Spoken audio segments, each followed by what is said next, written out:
12 मई 2025 सोमवार। पहला पाठ प्रेरित चरित्र अध्याय 11 पद संख्या 1 से 18। प्रेरितों तथा यहूदियों के भाइयों का यह पता चला कि गैर यहूदियों ने भी ईश्वर का वचन स्वीकार किया है। जब पेतरुस यरूशलेम पहुंचा तो यहूदी विश्वासियों ने उसकी आलोचना करते हुए कहा, आपने गैर यहूदियों के घर में प्रवेश किया और उनके साथ भोजन किया। इस पर पेतरुस ने क्रम से सारी बातें समझाते हुए कहा, मैं यप्पो नगर में प्रार्थना करते समय आत्मा से अविष्ट हो गया। मैंने देखा कि लंबी चौड़ी चादर जैसी कोई चीज स्वर्ग से उतर रही है और उसके 4 कोने मेरे पास पृथ्वी पर रखे जा रहे हैं। मैंने उस पर दृष्टि गड़ा कर देखा कि उसमें पृथ्वी के चौपाए, जंगली जानवर, रेंगने वाले जीव जंतु और आकाश के पक्षी हैं। मुझे एक वाणी यह कहते हुए सुनाई पड़ी, पेतरुस उठो, मारो और खाओ। मैंने कहा, प्रभु कभी नहीं, मेरे मुंह में कभी कोई अपवित्र आत्मा, अशुद्ध वस्तु नहीं पड़ी। उत्तर में स्वर्ग से दूसरी बार यह वाणी सुनाई पड़ी, ईश्वर ने जिसे शुद्ध घोषित किया है तुम उसे अशुद्ध मत कहो। 3 बार ऐसा ही हुआ और इसके बाद वह चीज फिर स्वर्ग में ऊपर उठा ली गई। उसी समय कैसरिया से मेरे पास भेजे हुए 3 आदमी घर के सामने आ पहुंचे जहां मैं ठहरा हुआ था। आत्मा ने मुझे आदेश दिया कि मैं उनके साथ चला जाऊं। ये 6 भाई मेरे साथ हो लिए और हमने उस मनुष्य के घर में प्रवेश किया। उसने हमें बताया कि उसने अपने यहाँ एक स्वर्गदूत को देखा जिसने उससे यह कहा, आदमियों को योप्पे भेजिए और सिमोन को, जो पेतरुस कहलाता है, बुलाइए। वह जो शिक्षा सुनाएगा उसके द्वारा आपको और आपके सारे परिवार को मुक्ति प्राप्त होगी। मैंने बोलना आरंभ किया ही था कि पवित्र आत्मा उन लोगों पर उतरा जैसे कि वह प्रारंभ में हम पर उतरा था।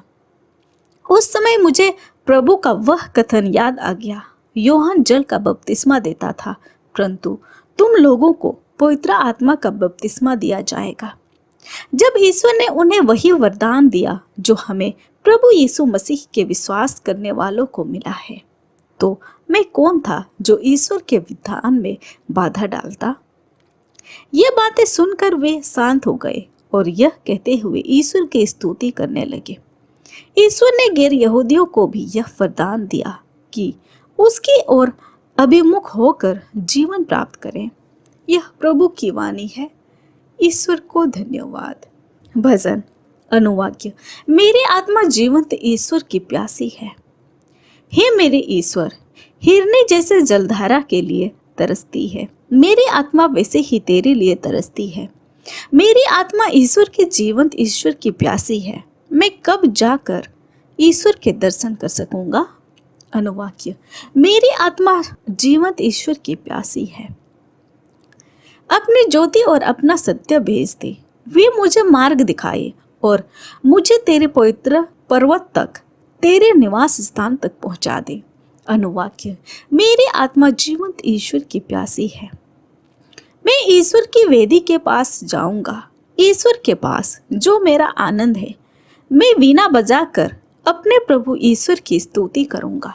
अनुवाक्य, मेरी आत्मा जीवंत ईश्वर की प्यासी है। जय घोष, हालेलुया। प्रभु कहते हैं, भला गड़ेड़िया मैं हूँ, मैं अपनी भेड़ों को जानता हूँ और मेरी भेड़ें मुझे जानती है। हालेलुया। संत यूहन्ना के अनुसार आज का पवित्र सुसमाचार अध्याय 10 पद संख्या 1 से 10।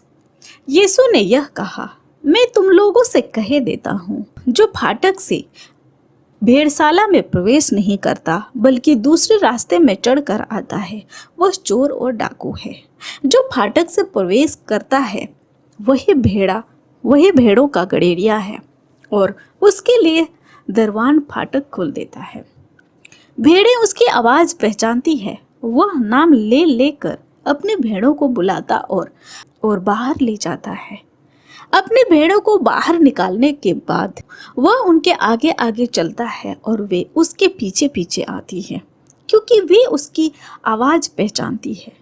वे अपरिचित के पीछे पीछे नहीं चलेगी, वे तो उससे भाग जाएगी, क्योंकि वे अपरिचितों की आवाज़ नहीं पहचानती।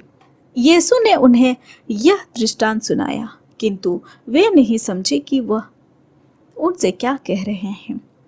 यीशु ने फिर उनसे कहा, मैं तुम लोगों से कहे देता हूँ, भेड़शाला का द्वार मैं हूँ। जो मुझसे पहले आए वे सब चोर और डाकू हैं, किंतु भेड़ों ने उनकी नहीं सुनी। मैं ही द्वार हूँ, यदि कोई मुझसे होकर प्रवेश करे तो उसे मुक्ति प्राप्त होगी। वो भीतर बाहर आया जाया करेगा और उसे चारागाह मिलेगा। चोर केवल चुराने, मारने और नष्ट करने आता है। मैं इसलिए आया हूँ कि वे जीवन प्राप्त करें, बल्कि परिपूर्ण जीवन प्राप्त करें। यह हमारे प्रभु यीशु ख्रिस्त का सुसमाचार है। ख्रिस्त की जय। तो आइए आज के दोनों पाठों पर मनन चिंतन करते हैं। आज का पहला पाठ गैर यहूदियों के बपतिस्मा की खबर पर यरूशलेम में ईसाई नेताओं की प्रतिक्रिया को दर्शाता है। पेट्रुस के विरुद्ध आरोप साधारण थे कि वह एक वफादार यहूदी के रूप में गैर यहूदियों से जुड़ा था और उनके साथ भोजन भी किया था। बात यह है कि पेट्रुस यहाँ अपना उपदेश नहीं दोहराते। वह अपना बचाव इस पर नहीं करता कि उसने क्या कहा, बल्कि इस पर निर्भर करता है कि ईश्वर ने क्या किया। पेट्रुस के मन और हृदय में परिवर्तन यरूशलेम में कलीसिया के लिए गैर यहूदी धर्मांतरित लोगों के प्रति उसके दृष्टिकोण और कार्यों में एक महत्वपूर्ण मोड़ बन गया। ईश्वर ने उस दरवाजे को खोल दिया है जिसने पूरे यहूदी इतिहास में गैर यहूदियों के बंद कर दिया था। सबसे महत्वपूर्ण बात यह है कि पेट्रुस की दृष्टि और कलीसिया में गैर यहूदियों की स्वीकृति के साथ ईश्वर ने पृथ्वी के सभी हिस्सों में सुसमाचार के विस्तार के लिए रास्ता तैयार किया है। यह अधिनियमों का एक महत्वपूर्ण हिस्सा है जो गैर यहूदियों के लिए मिशन की शुरुआत का वर्णन करता है। इसमें कलीसिया की अपनी पहचान के बारे में जागरूकता के विकास में एक बड़ी सफलता शामिल है। आमीन। आप सभी को जय यीशु।